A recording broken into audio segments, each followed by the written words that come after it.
Hello बच्चों, कैसे हो आप सब लोग। मैंने निहारिका आप सब लोगों का फिर से एक बार स्वागत करती हूँ आपकी अपनी मास्टर 30 की सीरीज में। और बच्चों, मैं उम्मीद करती हूँ आप सब लोग मस्त होंगे, स्वस्थ होंगे, खूब बढ़िया से अपनी पढ़ाई कर रहे होंगे। तो बच्चों, आ गए हैं हम लोग हमारे सेकंड लास्ट लेक्चर की ओर, जिसमें हम लोग करने वाले हैं हमारे 3 टॉपिक्स, जिनका नाम है बच्चों द नेकलेस, भोली और फॉर एन ग्रेगरी। अब बच्चे, ये वो 3 टॉपिक्स हैं जिनके समरी लेक्चर आप लोगों को ऑलरेडी मिल चुके हैं। एंड उनके समरी के बाद बच्चे, ये आप लोगों के लिए एक लेक्चर रहेगा जिसमें हम इनके कुछ क्वेश्चंस को देखेंगे जो आपके पेपर के पॉइंट ऑफ व्यू से इंपॉर्टेंट है। तो आइए बच्चों, स्टार्ट करते हैं हमारे इन तीनों टॉपिक्स के पहले एमसीक्यू, फिर शॉर्ट क्वेश्चन आंसर्स और फिर इनके लॉन्ग क्वेश्चन आंसर्स को। तो आइए बच्चों, देखते हैं आप लोगों की क्लास का पहला सवाल। पहला सवाल है, what all did they do to repay. अब बच्चे, यहाँ पर देखिए, सवाल है चैप्टर दी नेकलेस का, और यहाँ पर बात करी गई है दे की। ये दे रेफर किया गया है बच्चे मिस्टर एंड मिसेस लॉइजर के लिए। मिस्टर एंड मिसेस लॉइजर यानी मटिल्डा और उनके हस्बैंड के लिए। तो उन्होंने क्या किया, पैसा रीपे करने के लिए, यानी वो 36,000 फ्रैंक्स का जो लोन उन्होंने लिया था वो चुकाने के लिए, एक्चुअली 18,000 फ्रैंक्स उन्होंने उधार में लिए थे। तो ये 18,000 फ्रैंक्स का लोन चुकाने के लिए इन्होंने क्या किया, इन्होंने मेड को हटा दिया, अपने घर बदल दिया, बेसिकली अपना होम जो था वो बदल लिया। हस्बैंड शाम को और नाइट्स में भी काम करने लग गया। तो बच्चे, all of the above, option number D आपके क्वेश्चन का सही आंसर होगा। अगला सवाल, what did they do to buy themselves time. उन्होंने क्या किया अपने आप को टाइम देने के लिए। तो बेसिकली बच्चे, यहाँ पर वो फॉरेस्ट्रियर के टाइम की बात हो रही है। फॉरेस्ट्रियर को नेकलेस रिटर्न करने से पहले हस्बैंड ने ऐसा क्या ऑप्शन दिया कि आप एक काम कीजिए, आप अपने दोस्त से थोड़ा सा टाइम ले लीजिए। तो उसने बोला कि अपने दोस्त को कॉल करना छोड़ दो, नहीं। उसने बोला कि आपको एक लेटर लिख दो उसको बताते हुए कि आपके नेकलेस को सही होने में टाइम लगेगा, क्योंकि आपके नेकलेस का जो क्लैस्प है बच्चे, यानी आपके नेकलेस का जो हुक है वो टूट गया है और अभी उसे रिपेयर कराने में थोड़ा टाइम लग सकता है। ऑप्शन नंबर बी आपके क्वेश्चन का सही आंसर होगा। अगला सवाल, why did she utter a cry. यहाँ पर बच्चे शी किसके लिए यूज किया जा रहा है, शी यहाँ पर यूज किया जा रहा है मटिल्डा के लिए। तो सवाल है कि मटिल्डा रोई क्यों, या why did Matilda behave in a way कि ओ माय गॉड ये क्या हुआ। क्योंकि जब उसने घर आई और उसने देखा एक बार आखिरी बारी अपने आप को शीशे में देखने के लिए कि वो कैसी लग रही है, जब वो पहुंचती है तो शी रियलाइज कि वो ज्वेलरी जो वो पहन कर गई थी, वो डायमंड नेकलेस जो वो पहन कर गई थी, वो उसके गले पर नहीं था। और जब उसने देखा कि वो डायमंड नेकलेस उसके गले पर नहीं है, शी गॉट स्कैर्ड बिकॉज वो नेकलेस उसने अपनी दोस्त से उधार लिया था। What was the actual cost of madam Forestier's necklace. तो लास्ट में जब मटिल्डा को पता लगता है कि वो नेकलेस नकली था और उसकी दोस्त ने उसे मतलब फेक नेकलेस दिया था, तब उसे पता लगता है कि it was not more than 500 Franks. तब उसे पता लगता है कि वो 500 फ्रैंक्स से ऊपर का नेकलेस नहीं था। ऑप्शन ए आपके क्वेश्चन का सही आंसर होगा। अगला सवाल आता है बच्चे भोली में से, what do you mean by the word simpleton. Simpleton का मतलब क्या होता है बच्चे, सिंपलटन का मतलब होता है कोई भी ऐसा जो बहुत ही ज्यादा इनोसेंट होता है, बहुत ही ज्यादा सिंपल होता है, उसके लिए बच्चे हम लोग वर्ड यूज करते हैं सिंपलटन। और यहाँ पर ये सिंपलटन वर्ड यूज किया गया था बच्चे भोली के लिए, भोली द सिंपलटन। और भोली का रियल नेम क्या था, उसका रियल नेम था Sulekha. Why did she talk very little? तो बच्चे, वो कम बात क्यों करती थी, क्योंकि she stammered, क्योंकि वो हकलाती थी और हकलाने की वजह से सब बच्चे उसका मजाक उड़ाते थे and made fun of her। तो इसीलिए बच्चे she stammered, क्योंकि यहाँ पर she mimicked her, mimic का मतलब है कॉपी करना। तो या तो बच्चे हमारे पास ऑप्शन आए ए एंड बी, तो हम ए एंड बी में जाएंगे। लेकिन यहाँ पर वो पूछ रहे हैं कि वो कम क्यों बोलती थी, तो बेटे वो स्टैमर करती थी, वो हकलाती थी, इसीलिए वो कम बोलती थी। What was the purpose of the tehsildar's village visit. Tehsildar जो था वो विलेज में क्यों आता है, तो वहां पर बच्चे वो एक छोटा सा प्राइमरी स्कूल खुल रहा था, गर्ल्स स्कूल खुल रहा था। तो उस प्राइमरी स्कूल की इनॉग्रेशन सेरेमनी के लिए ही यहाँ पर कौन आने वाला था, तहसीलदार यहाँ पर विजिट करने वाला था।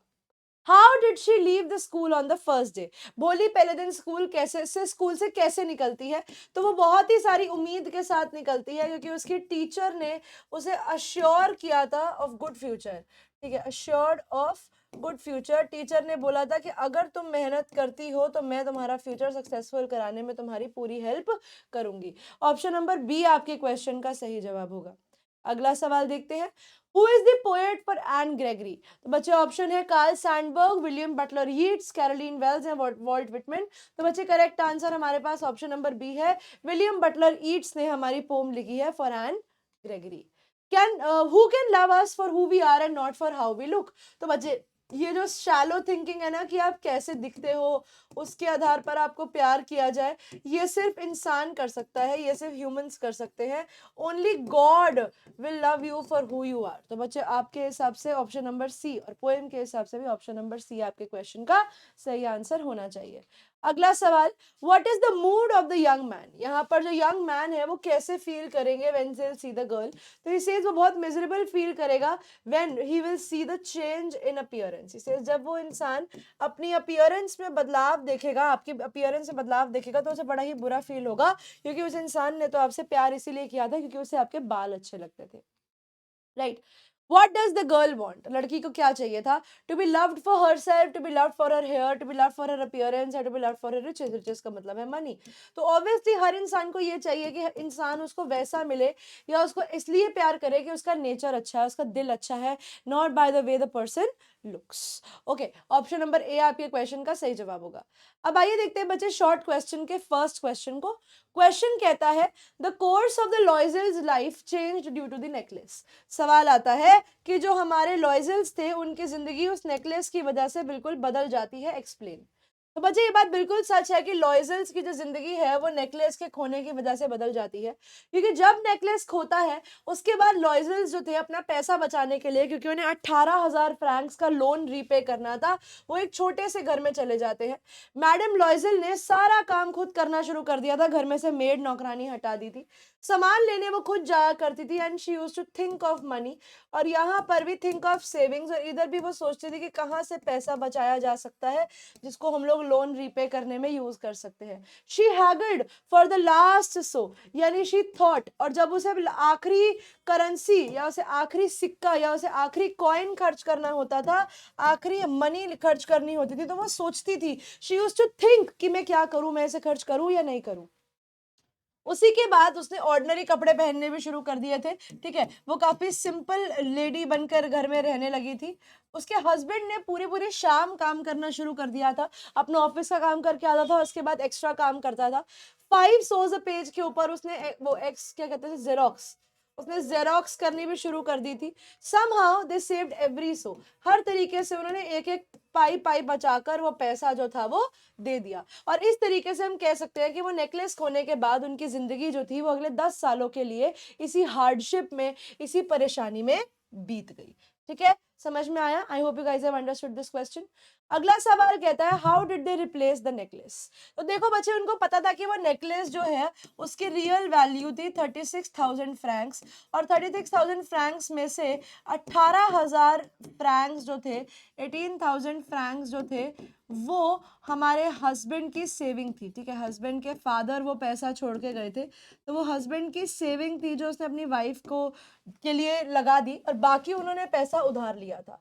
उसके बाद वो एक चीप घर में चले गए, सारा का सारा पैसा बचाया, मैडम लॉयजर अपना काम खुद करने लगी, और उन्होंने एक नया डायमंड नेकलेस लिया और उस नकली वाले को रिप्लेस कर दिया। और आप लोगों को ये चीज पता होनी चाहिए कि यहाँ पर जब उन्होंने ये नेकलेस रिप्लेस किया, इसके अंदर जो हस्बैंड था, husband was a good man, husband एक बहुत अच्छा आदमी था। द रीजन कि हस्बैंड बहुत अच्छा आदमी था क्योंकि कोई भी हस्बैंड अपनी जिंदगी की सारी जमा पूंजी अपनी वाइफ की एक गलती के लिए नहीं लगाता। यहाँ पर उस आदमी ने अपनी जिंदगी के सारे पैसे, अपनी सारी जमा पूंजी जो थी अपनी वाइफ के लिए कुर्बान कर दी, राइट? अगला सवाल, what is the cause of Matilda's ruin? Matilda के रूइन का, मटिल्डा की जो बर्बादी उसकी लाइफ में हुई है, जो मटिल्डा की लाइफ में बर्बादी हुई है, उसका कारण कौन था? तो बच्चे, मटिल्डा की बर्बादी का कारण उसका great love for her dreams था, सपनों में रहने की दुनिया के, मैं जो चाहूं मैं वो पाऊं, मेरे को जो चाहिए मुझे वैसा मिले। वो चाहती थी कि लोग उसे रिच मैन प्यार करें। She wanted to be known as she was pretty. उस पार्टी में वो चाहती थी, उसकी एक ही इच्छा थी कि लोग उसको पसंद करें, ठीक है, एंड लोग उसे सुंदरता के लिए जाने। लेकिन रियलिटी में वो एक बहुत ऑर्डिनरी फैमिली से थी। तो जब इंसान अपने पैर अपनी चादर से ज़्यादा फैलाता है तो उसको ठंडी लगती है, और यही हुआ इसके साथ कि इसने ज़रूरत से ज़्यादा अपने लिए सोचा कि मैं ये करती हूँ, वो करती हूँ, और सब कुछ बर्बाद कर लिया। ये सब वो अवॉइड कर सकती थी अगर वो हमेशा से ही अपने ड्रीमी वर्ल्ड में ना रही होती, अगर उसमें वो क्वेस्ट फॉर फेम ना होता, अगर उसके अंदर वो फेम के लिए वो पागलपन, जुनून ना होता, तो उसे रियलिटीज़ पता लगती है अपनी लाइफ़ की, और उसे ये समझ में आता कि we have to dress to express and not to impress. अपने आप को एक्सप्रेस करने के लिए इंसान कपड़े पहनता है, सामने वाले को वो करने के लिए, इम्प्रेस करने के लिए नहीं। इंसान अपने लिए तैयार होता है, सामने वाले के लिए तैयार नहीं होता। The dreamy world can't be the real one, और अगर वो ये रियलिटी को समझ जाती, if she would have understood the difference between both of them, the reality and the things that were happening in her life, तो maybe she could have understood the fact कि जिंदगी ऐसी नहीं है, and she could have saved herself from all the misery and all the sadness जो उसने अपनी life में एक्सपीरियंस करी है। आइए बच्चों, देखते हैं अगला सवाल। What would have happened to Matilda if she confessed to her friend that she had lost her necklace? यहाँ पर बच्चे हमें एक और चीज पता लगती है कि honesty is the best policy. ठीक है, सच्चाई जो है ना, वो बहुत ज्यादा जरूरी है इंसान की जिंदगी में। ऐसा क्यों? ऐसा इसीलिए बच्चे, क्योंकि अगर वो अपने दोस्त को सच बता देती कि मुझसे तेरा नेकलेस खो गया है, तो दोस्त शायद उसे तभी बता देती कि तेरा मेरा जो नेकलेस खोया वो सिर्फ 500 फ्रैंक्स का था। तो मटिल्डा ये नहीं समझती कि उसको एक रियल नेकलेस देना चाहिए या नहीं, और उसका पैसा और समय दोनों बच जाता। It could have changed her life, she could not have seen the day of want and misery. वो शायद से अगर अपनी दोस्त को बता देती तो उसे ये प्रॉब्लम वाले दिन जो है ये शायद नहीं देखने पड़ते। She was the women of the people. अब वो बहुत ज्यादा कॉमन लेडी हो गई थी। She grew old in her youth, और अब कहते हैं कि और इसी वजह से वो अपने जवानी में ही बूढ़ी दिखने लगी थी, क्योंकि वो इतनी ज्यादा मेहनत करती थी। She was so under pressure. She suffered a lot due to the harsh reality of life. अपनी लाइफ की जिंदगी, अपनी जिंदगी की हार्श रियलिटी ऑफ वांट, कि मुझे ये भी चाहिए, ये भी चाहिए, ये भी चाहिए, के चक्कर में उसने बहुत फेस किया है। अगर वो अपनी दोस्त को कन्फेस कर देती तो शायद से उसकी दोस्त उसको माफ कर देती, क्योंकि ऑब्वियसली जो नेकलेस था वो नकली नेकलेस था। तो अगर वो 500 फ्रैंक्स का होता भी, अगर वो 500 फ्रैंक्स का नेकलेस होता भी, तो मटिल्डा उसको पैसा रिटर्न कर देती। मटिल्डा की दोस्त उसको डांटती, शायद उससे लड़ाई करती, Matilda would have return the money. ठीक है, मटिल्डा जैसे तैसे करके उतना पैसा वापस कर देती। लेकिन हुआ क्या, उस 500 रुपए के नेकलेस के लिए उसने पता नहीं कितनी कितनी 200 से ज्यादा गुना वैल्यू जो थी वो रीपे कर दी, जिसकी वजह से she landed herself in a big problem.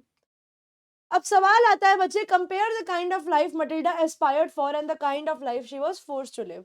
आपको बताना है कि मटिल्डा को कैसी जिंदगी चाहिए थी और कैसी जिंदगी मटिल्डा को जीनी पड़ी। तो बच्चे, डेलिकेसीज, अच्छी चीजें, लग्जरीज, ये सब मटिल्डा को चाहिए थी, और उसको लगता है कि वो इन्हीं सब चीजों के लिए पैदा हुई है।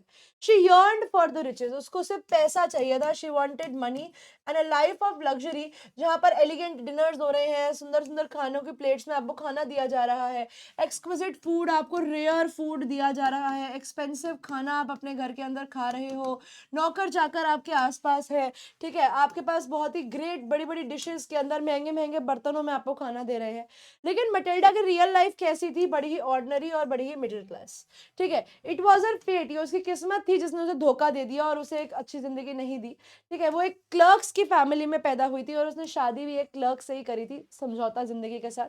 हर dwelling was a modest place, उसका घर एक बड़ा ही सिंपल सा घर था, जहाँ पर दीवारों पे कोई खास रंग नहीं थे, फर्नीचर कोई बहुत ज्यादा सुंदर नहीं था, और लिमिटेड मीन्स, खाने पीने की भी बहुत ज्यादा ऐसी खुले नहीं था, नॉर्मल था, जितना होना चाहिए उतना ही था। अब somehow she was forced to eat simple food जो उसे ordinary dishes में दिया जाता था, और इसे वो अपनी बदनसीबी मानती थी। It was sad and unfulfilled and dissatisfied life for someone like Matilda, जो हमेशा से ही wealth और comfort चाहती थी, जो उसको कभी भी नहीं मिला। तो वो चाहती थी सुंदर जिंदगी, लेकिन बेचारी को मिली क्या? बड़ी ही मोए मोए टाइप जिंदगी। What would have happened to Matilda if she had confessed to her friend that she had lost her necklace? तो ऑब्वियसली अगर वो अपने दोस्त को बताती है कि उसने नेकलेस जो है वो खो दिया है, तो लॉइजल जो है from a lot of physical and mental pen, उससे वो बच जाती। इट वाज क्वाइट लाइकली कि मैडम फॉरेस्टियर जो है वो काफी काइंड और काफी अंडरस्टैंडिंग है, बिकॉज अगर अपनी दोस्त को सामने वो सारी ज्वेलरी ला के रख सकती है, तो इतनी अंडरस्टैंडिंग तो मैं उसको मान सकती हूँ। तो वो उसको अपनी स्कूल फ्रेंड को इतना ज्यादा डिस्ट्रेस में, इतना ज्यादा स्ट्रेस में वो उसको नहीं आने देती, और उसको सच बता देती। तभी she would have allowed to her a comfortable period of time to repay the loss. वो उसको बोलती कि तू टाइम ले ले, 500 फ्रैंक्स दे दियो मुझे, कोई दिक्कत नहीं है। Beside confession would have led to the revelation of true cost of the lost necklace. और उसके साथ साथ ये भी होता कि अगर वो बता देती कि नेकलेस खोया है तो शायद से वो नेकलेस की रियल कॉस्ट भी उसको पता लग जाती, तो उसे 36,000 फ्रैंक्स नहीं खर्चने पड़ते। दूसरी पॉसिबिलिटी ये है कि मैडम फॉरेस्टियर जो है वो बोल देती कि ठीक है, तुमने मेरा एक नेकलेस घुमा दिया, इसके बाद मैं तुम्हारी कोई भी मदद नहीं करूंगी। शायद से वो उस पर मिसट्रस्ट करने लगती कि उसके दोस्त ने उसका नेकलेस चुरा लिया है। स्टिल वो बेटर होता, वो दोस्ती खोती से ज्यादा क्या होता, कम से कम उसे इतनी परेशानियां, इतनी डिफिकल्ट लाइफ तो नहीं जीनी पड़ती। एटलीस्ट उसका जो पैसा है वो तो बच जाता, at least some of the money should have been saved. Matilda at her youth gave her husband back breaking struggle. मटिल्डा ने खुद को और अपने हस्बैंड को बहुत ज्यादा मेहनत में डाल दिया। देयरफॉर ऑनेस्ट होने से शायद से वो अपनी जिंदगी को समझा पाती और शायद से अपनी लाइफ को इम्प्रूव कर पाती। राइट, तो I hope you guys have understood this and this is how the necklace chapter comes to an end. अब यहाँ से बच्चे शुरू होता है हमारा नेक्स्ट चैप्टर जिसका नाम है भोली। भोली में पहला सवाल आता है, who was Sulekha and why was she called भोली। नाम था उसका सुलेखा लेकिन हम उसे भोली क्यों बुलाते हैं। तो बच्चे सुलेखा जो थी वो डॉटर थी रामलाल की, fourth daughter, and she was the daughter of the village numberdar Ramlal. Basically आप कह सकते हो कि यहाँ का जो टैक्स कलेक्टर था उसकी बेटी थी, रामलाल की बेटी। He was very rich. At 10 months वो एक कॉर्ड से बेसिकली एक चारपाई से गिर जाती है और चारपाई से गिरने की वजह से उसके दिमाग का कुछ पार्ट जो है वो डैमेज हो जाता है। As a result, she grew up a slow child and everybody started calling her भोली, कि भैया तो बड़ी भोली है, तो बड़ी भोली है, भोली है, भोली है करते करते उस सुलेखा का नाम जो था वो उसकी चोट की वजह से भोली में बदल जाता है। ठीक है, आई hope you guys have understood this question. Why was भोली frightened to go to school? भोली स्कूल जाने से क्यों डर रही थी? तो बच्चे भोली बहुत ज्यादा डरी हुई थी स्कूल जाने से, क्योंकि उसने आज तक कभी एक्सपीरियंस नहीं किया था कि स्कूल क्या होता है। एंड उसको लग रहा था कि जिस तरीके उसको घर से बाहर निकाला जा रहा है, जैसे उसकी ओल्ड काउ लक्ष्मी को थोड़े दिन पहले घर से बाहर निकाल दिया गया था और जाकर बेच दिया गया था, तो she was scared of the same fate. वो डरी हुई थी इस चीज से कि उसके साथ भी सेम चीज ना हो जाए, कहीं उसके घर वाले उसको भी जाकर बेच ना आए। तो क्योंकि ऑब्वियसली भोली है, बेचारी बच्ची थी तो दिमाग से, तो इसीलिए उसको लगा कि शायद उसके साथ भी ये सेम चीज हो सकती है। अगला सवाल आता है, why did Bholi find her teacher to be different from others. अब भोली ने बचपन से जो अपने जिंदगी में देखा था वो सिंपली ये था कि उसके घर के अंदर कोई भी, उसके आसपास वाले कोई भी उसको सही से ट्रीट नहीं करते थे, और पहली बार उसको लगा कि किसी ने उसे अच्छे से ट्रीट किया है और वो थी उसकी टीचर। तो अब यहाँ पर बच्चे आंसर कहता है कि भोली certainly found her teacher different from the others, because आज से पहले कभी भी किसी ने भोली का नाम इतने प्यार से नहीं लिया था, आज से पहले कभी भी भोली को इतने प्यार से किसी ने ट्रीट नहीं किया था। Because of this kind and soft spoken women, बहुत ज्यादा प्यार से बोलने वाली, ठीक है, बहुत ज्यादा प्यार से बोलने वाली लेडी थी ये, ठीक है। The women showered on love unlike those at home, because mummy ढंग से ट्रीट नहीं करती थी। तो पहली बार ऐसा हो रहा था कि किसी टीचर ने उसे ज्यादा प्यार दिखाया है, किसी बाहर के व्यक्ति ने उसे ज्यादा प्यार दिखाया है, क्योंकि घर में भोली को हमेशा निग्लेक्ट किया जाता था, उस पर ध्यान नहीं दिया जाता था, और हमेशा उसे घर का एक एक्स्ट्रा मेंबर मानते थे कि भैया ये नहीं भी होगी तो भी हमारी जिंदगी सही है। तो टीचर जो थी पहली बार उन्होंने उसे एनकरेज किया था, किसी ने उसे दिखाया था कि जिंदगी में कुछ अच्छा किया जा सकता है, उसे सपोर्ट किया था। लेकिन घर पे लोग कैसे थे, उसको डिमोरलाइज करते थे, ठीक है, उसका जो हौसला था, ठीक है, उसका हौसला गिराते थे, ठीक है, हौसला गिराना था, गिराते थे और उसे डिस्करेज करते थे कि नहीं तू कुछ नहीं कर सकती। और इनफैक्ट उसे घर में कपड़े भी तो अपनी बहन के ही दिए जाते थे, उसे घर में बिल्कुल भी अच्छे से ट्रीट नहीं किया जाता था। लेकिन यहाँ टीचर ने उस पर विश्वास किया, शी ट्रस्टेड भोली फॉर समथिंग गुड, ठीक है, शी ट्रस्टेड भोली टू डू समथिंग गुड, कि भोली जो है वो कुछ अच्छा कर सकती है अपने लिए और सबके लिए। और यही चीज, जो कॉन्फिडेंस उस टीचर ने भोली में दिखाया, उसी की वजह से भोली मानती थी कि she was different from all the people she has met in her life. How did Bholi silence the old women who called her a shameless girl? ये उस टाइम की बात है बच्चा, जब भोली ने बिशाम्बर नाथ से शादी करने को मना कर दिया था, और एक आंटी उसे कहती है, हाँ एक तो वैसे ही इतनी बदसूरत है, ऊपर से कितनी बेशरम है। तो बच्चे यहाँ पर भोली को जब आंटी ने बदसूरत और बेशरम बोला, तो भोली उन आंटी की तरफ मुड़ के कहती है और उन्हें बोलती है कि आपको क्या लगता है कि आप लोग जो कर रहे हो वो सही है? ही सेज़ आप लोगों को लगता है कि मैं एक डम्ब काऊ हूँ, आप जो चाहो मेरे साथ कर सकते हो, तो आप मुझे इस निर्दयी इंसान के साथ शादी करा रहे हो और वो मुझसे कितना बड़ा है, मेरे पापा की ऐज का है, जस्ट बिकॉज़ कि आप लोग ये सोचते हो कि मैं एक भोली-भाली गाय-सी हूँ, तो आप जो चाहो वो मेरे साथ कर सकते हो। वो कहती है कि लेकिन जो चीज़ जिस चीज़ की गलतफ़हमी में आप लोग हो, अब उस गलतफ़हमी में मत रहो, क्योंकि अब मैं इससे ज़्यादा स्टैमर नहीं करती हूँ, मैं इससे ज़्यादा जो है हकलाती नहीं हूँ। और मैं सबको कन्फ्रंट कर सकती हूँ, यानी मैं टॉक इन फ्रंट, इसे मैं सबके सामने आकर सबसे बात कर सकती हूँ बिना किसी चीज़ से डरे। और आंटी क्या आप लोगों को और बातें सुननी है मेरे से? तो यहाँ पर शी टूक हर स्टैंड। भोली ने आई और अपना स्टैंड खुद लिया और उसको पता लगा कि जो वो कर रही है यहाँ पर वो बिल्कुल सही काम है, जो वो चीज़ चाहती थी वहीं पे उसको मिल रही है। Why was भोली treated differently from her siblings? तो मुझे पूरी लाइफ भोली को बहुत ही कंटेम्प्ट के साथ, बहुत ही हेट के साथ और एक वो जबरदस्ती के साथ मतलब उसे बर्डन मान के उसकी फैमिली ट्रीट करती थी। The love and affection that a child needs, particularly अपने चाइल्डहुड में अगर वो डिफरेंटली एबल्ड है, यानी अगर उसको कुछ ना कुछ बीमारी है, कुछ परेशानी है, जैसे भोली को थी, उन्हें वो चीज़ नहीं मिली। उसके फादर हमेशा टेंशन में रहते थे उसकी शादी के कि भोली का क्या होगा, भोली की शादी कैसे होगी, क्या है या क्या नहीं। उसका नेम सुलेखा से वॉज डिजॉर्टेड, मतलब उसका नाम जो था वो दफना दिया गया, वो नाम जो था वो बोलना लोगों ने ही बंद कर दिया और उसकी जगह उसको भोली बुलाने लग गए। उसका मजाक उड़ाया जाता था कि वो स्टैमर करती है, वो हकलाती है और उसको हमेशा ऐसे सेकंड हैंड चीजें दे दी जाती थी, जो भाई बहनों ने पहन पहन के छोड़ दी वही चीजें उसको दे दी जाती थी कि ये ले तू रख ले। किसी को भी उसको नहाने धुलाने का, तैयार करने में कोई इंटरेस्ट नहीं था, कोई घर में ट्रीट नहीं करता था। उसकी मदर स्पेशली उस पे बहुत ज्यादा हार्श थी, बड़ी बदतमीज और बड़ी रूड थी और अपनी मतलब एक माँ होने के बाद भी वो अपनी सबसे छोटी बेटी को ऐसे ट्रीट करती थी जैसे घर की नौकरानी का बच्चा हो। She discouraged her husband from sending भोली टू स्कूल। वो कहती है कि तुम भोली को भी स्कूल मत भेजो। जब उन्होंने बताया कि उन्हें भोली को साफ कपड़े पहनकर तैयार करना पड़ेगा, तो उन्होंने उसे क्या किया, उसी की बहन के पुराने कपड़े पहनाकर भेज दिया, वो भी इसीलिए ताकि उनकी सोसाइटी में इज्जत बनी रहे। और उन्होंने जब पता लगता है उसकी मम्मी को कि बिशाम्बर नाथ उसके हस्बैंड की एज का है, तो वो उस चीज़ पर भी एकदम अंधी हो जाती है और उसकी बड़ी भी एज से और उसके बाकी ड्रॉबैक्स से कोई फ़र्क नहीं पड़ता। जब रामलाल ने बोला भी कि ऐसी औरत से, ऐसे आदमी से अपनी बेटी की शादी कराएँ या ना कराएँ, तो उसने बोला कि करा दो, कोई फ़र्क नहीं पड़ता, कम से कम हमारी लड़की को ब्याह के तो ले जाएगा। तो such a treatment coming from a mother, ऐसी ट्रीटमेंट एक माँ से जो आ रही थी वो कंप्लीटली अनजस्टिफाइड है, बिल्कुल गलत है। ऑन द कॉन्ट्ररी भोली की मदर जो थी उसे स्पेशल अटेंशन देनी चाहिए थी अपनी डॉटर को, एंड जैसे टीचर ने उसे प्यार किया था वैसा प्यार उसकी मम्मी को करना चाहिए था, लेकिन वो चीज़ उन्होंने नहीं करी। तो डेफिनेटली यस, भोली की मदर से अच्छी तो उसकी टीचर ही निकली। Why did Bishambar Nath refused then agree to get married? तो भोली, ये उसके कैरेक्टर के बारे में क्या दिखाता है। तो बच्चे बिशाम्बर नाथ यहाँ पर भोली से शादी करने आया था, लेकिन भोली की शक्ल देखते ही उसने पहले भोली से शादी करने को मना कर दिया और बोला कि अगर आप मुझे 5 लाख रुपए देते हो तो मैं आपकी 5,000 सॉरी, अगर आप मुझे 5,000 रुपए देते हो as a form of dowry, as a form of ransom कि मैं आपकी बेटी से शादी कर लूँ, तो ही मैं आपकी बेटी से शादी करूंगा, वरना नहीं। तो बिशाम्बर नाथ एक बहुत ही ग्रीडी मैन था जिसके अंदर किसी भी इंसान को लेकर कोई रिस्पेक्ट नहीं थी।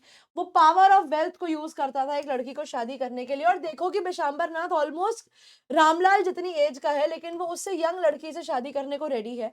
उसे कोई फर्क नहीं पड़ता, जब वो शादी की बारात लेकर आता है तो वो अपनी अमीरी दिखाता है भोली के सामने शादी करने के लिए।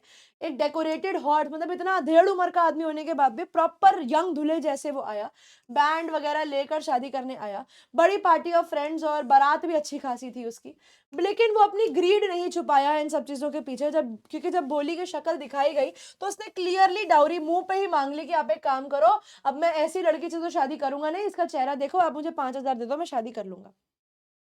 And he held back the garland, यानी उसने वो माला पीछे ही रोक ली जब उसने भोली का चेहरा देखा, जब उसके पॉक मार्क्स को देखा और उसको लगा कि ये तो मौके के इंतजार जो मैं कर रहा था मुझे मिल गया, अब मैं पैसा मांग सकता हूँ। उसने बड़े बेशर्मों की तरह 5,000 रुपए मांगे रामलाल से कि आप मुझे 5,000 रुपए दे दो ताकि मैं आपकी बेटी से शादी कर लूँ, जिसकी वजह से उसके फादर को बहुत ज्यादा ह्यूमिलिएशन, बहुत ज्यादा शर्मिंदगी महसूस करनी पड़ी।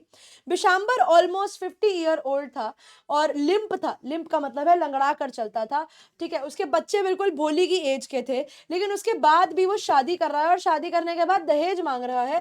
और जब रामलाल उसे मना नहीं कर पाए अपनी रेपुटेशन की वजह से, तो फाइनली उन्होंने उसे दहेज दे दिया।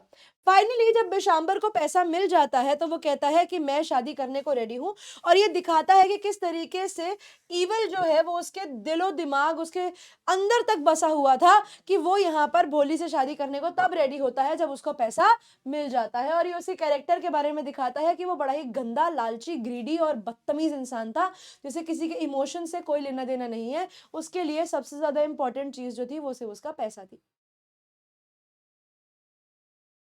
ओके, एक सेकेंड।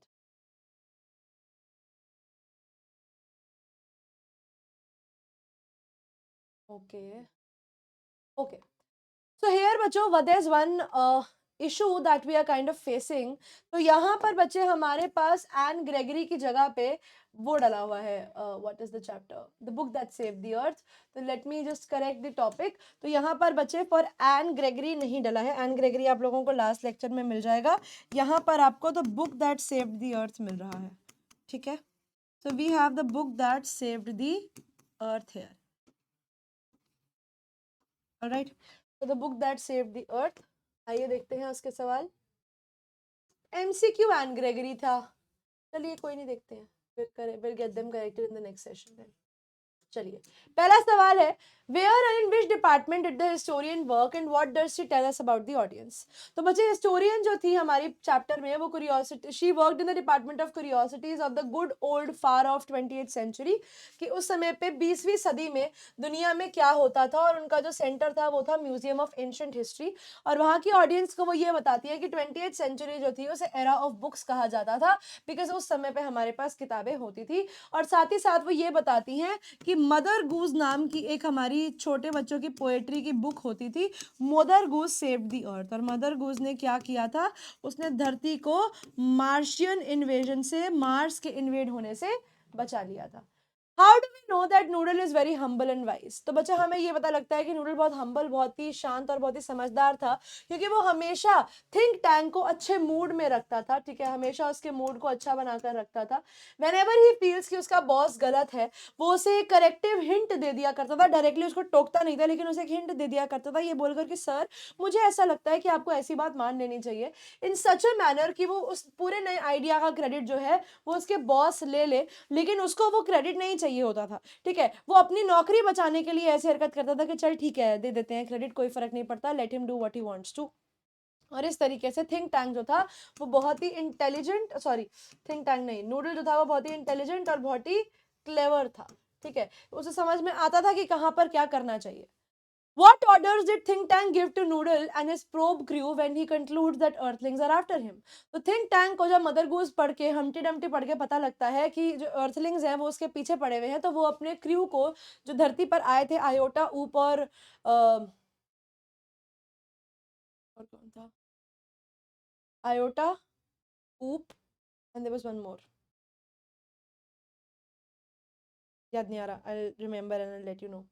तो थिंक टैंक जब हम्टी डम्टी पढ़ता है तो उसे पता लगता है कि अर्थलिंग्स जो है वो उसको ही मारने वाले हैं, बिकॉज हम्टी डम्टी को वो अपना खुद का सर समझ लेता है, वो ये समझता है कि वो हम्टी डम्टी जो है वो खुद है। तो वो अपने प्रोब क्यू को बोलता है कि आप सस्पेंड कर दो पूरा का पूरा मिशन, और हम लोग धरती पर अटैक नहीं करेंगे, हमें नहीं चाहिए धरती। एंड वो कहता है कि हम मार्स को छोड़कर दूसरी एंड्रोमेडा गैलेक्सी में, नहीं प्रॉक्सिमा सेंचुरी में, जो हमारे सबसे पास की गैलेक्सी है, वहां चले जाएंगे। वो ये भी कहता है कि यहाँ पे जितने भी ट्रेसेस थे हमारे वो सब मिटा देना, ताकि हम लोग सेफली यहाँ से निकल सके। वो सारे लोगों को इवैक्यूएट करने को बोल देता है, वो कहता है कि भैया खाली कर दो, एम्प्टी कर दो हमारे सारे प्लैनेट को और निकल जाओ यहाँ से, और अल्फा सेंचुरी के लिए निकल जाओ, जो यहाँ से 100 मिलियन ईयर्स अवे है from Mars. And it was not Proxima Centauri, sorry, it was Alpha Centauri. The aliens in the play speak English. Do you think that this is their language or what could be the language of the aliens? तो बच्चे aliens जो है वो अर्थ पे आए हैं Mars में से, तो इंग्लिश ऑब्वियसली उनकी लैंग्वेज तो नहीं है, लेकिन यहाँ पर जब वो हमारी लैंग्वेज को पढ़ते हैं तो वो उसे ट्रांसलेट भी नहीं कर पाते। तो उसको ट्रांसलेट करने के लिए without the help of intelligence vitamin, तो उनको हमारी बात समझने के लिए कुछ वाइटामिन खाने पड़ते हैं, उसके बाद ही वो हमारी लैंग्वेज को समझ पाते हैं। तो obviously language of the aliens could be Martian leash and not English, ठीक है, क्योंकि इंग्लिश तो अर्थ की लैंग्वेज है, तो प्रॉबेबली उनकी लैंग्वेज कुछ और हो सकती है, प्रॉबेबली मार्शियन लिश हो सकती है, कुछ भी हो सकता है, but they do not know how to understand English. They needed certain tablets for understanding, उन्हें हमारी बात समझने के लिए कुछ टैबलेट्स का प्रयोग करना पड़ा ताकि वो जो हम बोल रहे हैं उन्हें समझ में, ताकि जो लिखा है हमारी पोएम्स में वो समझ में आ जाए।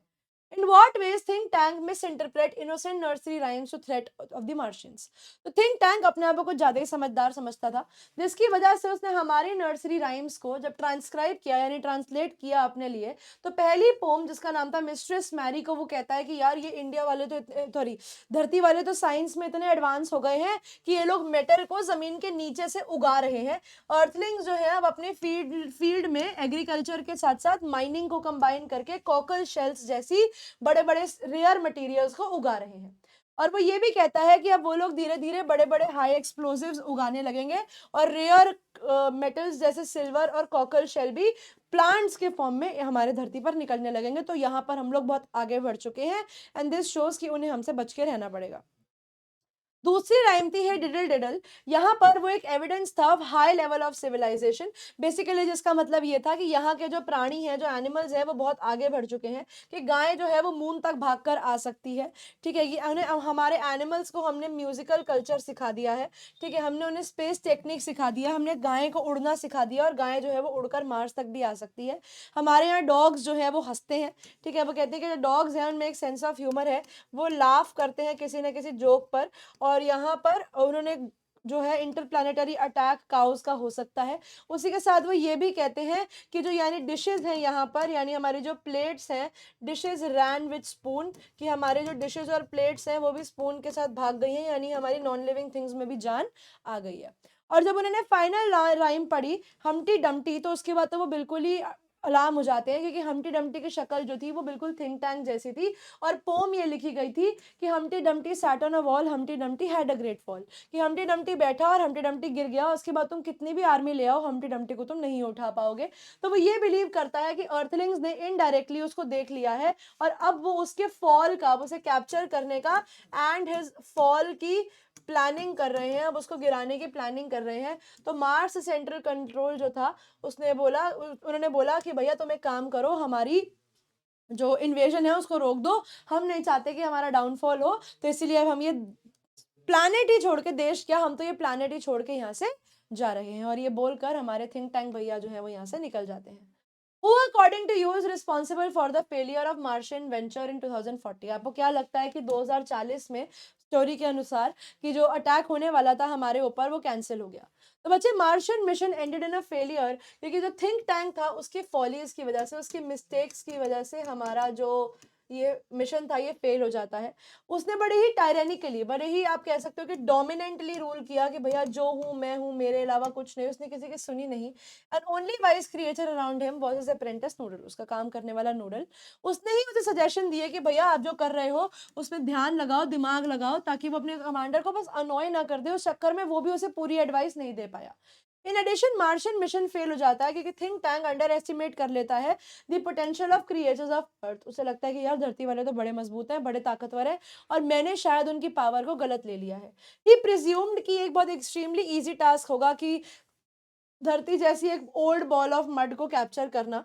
दूसरा कॉज ऑफ मिस इंटरप्रिटेशन था वो 3 नर्सरी राइम जो थिंक टैंक ने पढ़ी, और उसे ये लगता है कि सिंपल राइम्स जो है ये साइंटिफिक एडवांसमेंट का एग्जांपल है जो अर्थलिंग्स ने कर लिया है, और बहुत जल्दी वो लोग मार्स सेंट्रल कंट्रोल को कैप्चर कर लेंगे और मार्स को इन्वेड करके उसको मार देंगे। ये इन्वेजन जो थी ये फेल हो जाती है क्योंकि थिंक टैंक जो था वो बहुत डरपोक था। वो बनता बहुत स्मार्ट था लेकिन था कुछ नहीं। वो बहुत डर जाता है जब वो हम्टी डम्टी की पिक्चर देखता है और उसको ये लगता है कि अर्थलिंग्स ने उसको ढूंढ लिया है और अब उसका अंत पास है। तो वो सस्पेंड कर देता है अपना मार्शियन मिशन और वहां से भाग जाता है।